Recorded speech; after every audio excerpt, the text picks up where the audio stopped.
Have you ever had a moment where everything in your life looked fine on the outside? Your job is stable, your friends seem close, your daily routine is in order. Yet deep inside, you feel a strange, hollow ache you can't quite explain. It's not sadness. It's not stress. It's emptiness. That quiet, gnawing emptiness that creeps in when the noise of the day fades away. You try to ignore it, scroll through your phone, plan the next trip, throw yourself into work. But it's still there, like a faint echo in the background. And here's the question that will change everything. What if this emptiness isn't a sign that something is missing? What if it's a message? Because the truth is, emptiness doesn't always come when you have nothing. Sometimes it comes when you have everything except meaning. And meaning is not something the world hands to you. It's something you create or lose. So, the real question is, are you living or just filling time? Maybe your life is full on the surface. Your calendar is packed, your phone keeps buzzing. You're never really alone. There's always a meeting to attend, a friend to meet, a series to watch. And yet, in the quiet moments, waiting for the elevator, lying in bed before sleep, driving home with the radio off, there it is again. That faint ache, that empty space you can't quite name. You tell yourself, it's just tiredness. You just need a break. A vacation will fix it. More sleep will fix it. More money will fix it. But when the holiday ends, when the weekend is over, when the new purchase loses its shine, the emptiness is still there. It's like trying to fill a bottomless glass. No matter how much you pour in attention, entertainment, affection, it never stays full for long. And here's the part we don't like to admit. Sometimes we even make ourselves busier, not to be productive, but to drown out the silence inside. Have you noticed how quickly you reach for your phone when nothing is happening?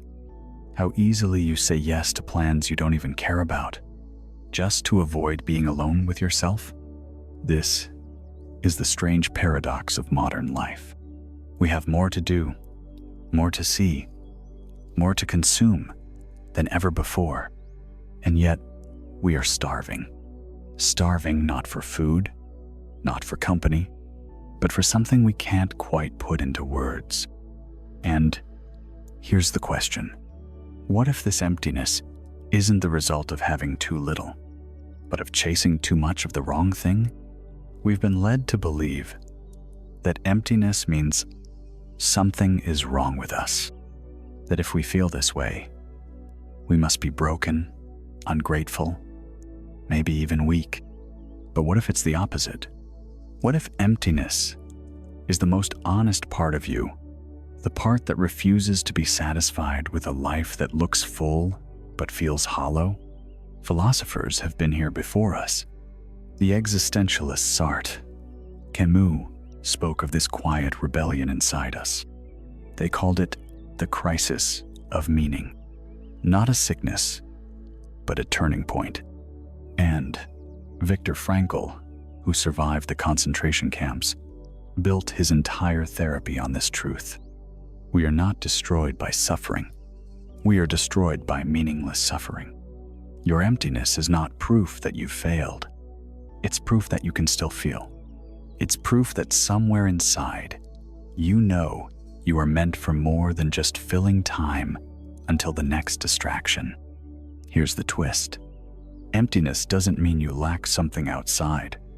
It means you are lacking connection inside. And that connection can't be bought, can't be borrowed, can't be given by anyone else. So maybe the question isn't, how do I get rid of emptiness? Maybe the question is, what is my emptiness trying to tell me? If we want the answer, we need to understand where emptiness really comes from. Not just the surface triggers, but the deeper psychological patterns that keep it alive. Because Once you see its true roots, you'll never mistake it for weakness again. Emptiness is not born overnight. It grows quietly, in the spaces where meaning should be, and it thrives in the gap between what you do and why you do it. Psychology calls it a misalignment of values. When your daily actions don't reflect what you truly care about, you may still function, but you stop feeling alive. Think of it like eating junk food every day. It fills you up, but it doesn't nourish you. Eventually, your body starts sending distress signals. Emptiness is the mind's version of those signals. Neuroscience gives us another clue. Our brain's reward system runs on dopamine. Dopamine is triggered by novelty, pleasure, short-term rewards. That's why scrolling through social media, buying something new, or binge-watching a series feels good for a while. But dopamine fades fast, and the more we chase it, the more we need to keep chasing. It's a cycle of stimulus. Brief high, crash, repeat. Over time, this leaves us overstimulated and undersatisfied. Carl Jung had a different lens. He spoke of individuation, the process of becoming whole. When we ignore the deeper parts of ourselves, our creativity, our spiritual longing, our unspoken truths, those parts don't disappear. They withdraw, and in their place comes emptiness. This is why you can have a perfect life on paper and still feel hollow. It's not that you failed, it's that your life has been optimized for comfort and productivity, but not for meaning. And here's the subtle danger. When we feel empty, we often try to escape it by doing more of what caused it in the first place. We double down on busyness. We overcommit. We add more noise to drown out the silence. But the silence doesn't go away, because emptiness isn't asking for noise. It's asking for depth. So let me ask you, if tomorrow you lost your job, your title, your income, your daily routines, if the people who only know you for what you do suddenly disappeared, what would be left? Would you still know who you are? Or would you crumble? Because every piece of your identity was built on things outside yourself? If all the noise stopped and you were left alone with nothing but your own thoughts, would you feel at peace? Or would you feel afraid? Here's the truth you might not want to hear. If silence scares you, if stillness feels unbearable, it's not because you're weak. It's because somewhere along the way, you stopped knowing yourself. And that's the real cost of emptiness. Not just the discomfort, but the quiet erosion of who you are when you're no longer connected to your own meaning. If this is where you find yourself now, then the way forward isn't to run from emptiness. It's to turn toward it and listen, because hidden inside it are the first clues to reclaiming your life.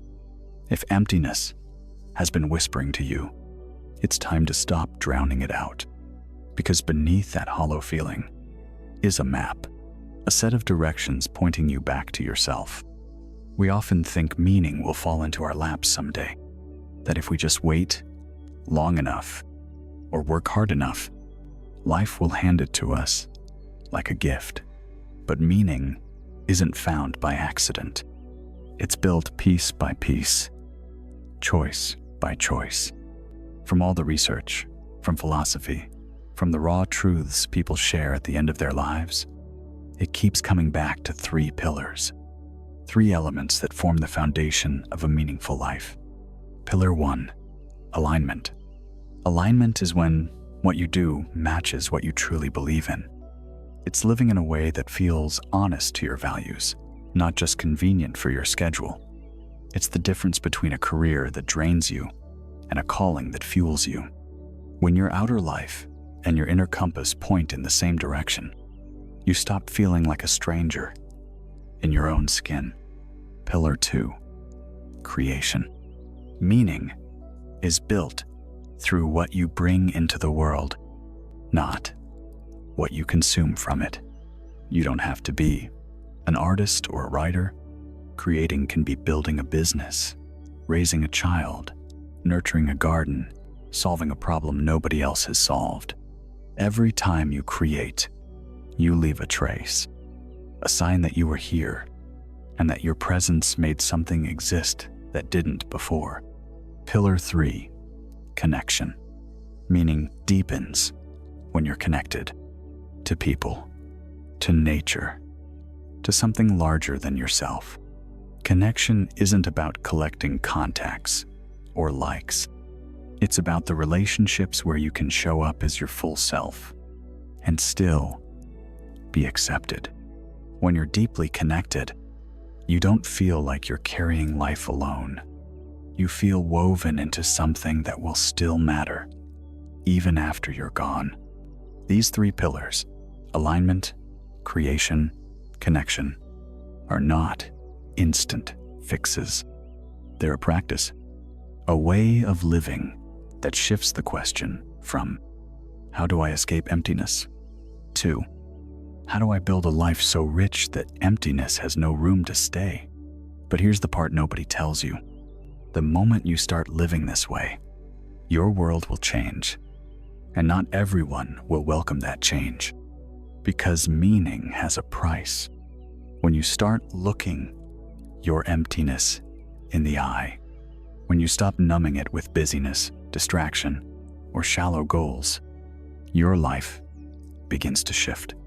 And that shift doesn't just happen inside you, it ripples outward. You may notice the conversations around you feel different. The small talk that once filled hours now feels hollow. The success stories that used to inspire you now sound strangely empty. It's not that the world has changed overnight. It's that you've started tuning into a different frequency, one that values depth over display, truth over performance. And here's the quiet risk. Some people in your life are still chasing, meaning the old way, through status, through endless activity, through proving themselves to everyone but themselves. When you step off that treadmill, you stop mirroring their choices, and that can make them uncomfortable. They may say, you've grown distant. They may call you different, maybe even cold. But often, what they mean is, you no longer make my illusions feel normal. This can feel isolating, but it's also the clearest sign you're moving towards something real. Because genuine meaning will always strip away what is false. And when the false falls away, the emptiness you feel isn't a step backward. It's the clearing where something true can finally take root. So, here we are. You've looked your emptiness in the eye. You've seen that it's not a flaw, but a signal. A signal that the way you've been taught to chase meaning, through noise, through status, through endless activity, was never yours to begin with. And maybe now you see it clearly. Emptiness isn't the end of meaning. It's the beginning of truth. Because in that space, where the old illusions fall apart, you are free to choose differently. Free to align your life with what matters. Free to build meaning on your own terms. You are not broken because you feel empty. You are breaking free because you refuse to stay numb. So now, I'll ask you, what is your emptiness trying to tell you? And more importantly, will you listen? If this spoke to you, if it made you see your emptiness in a new light, write in the comments, I choose meaning. Let's see how many of us are ready to stop filling time and start living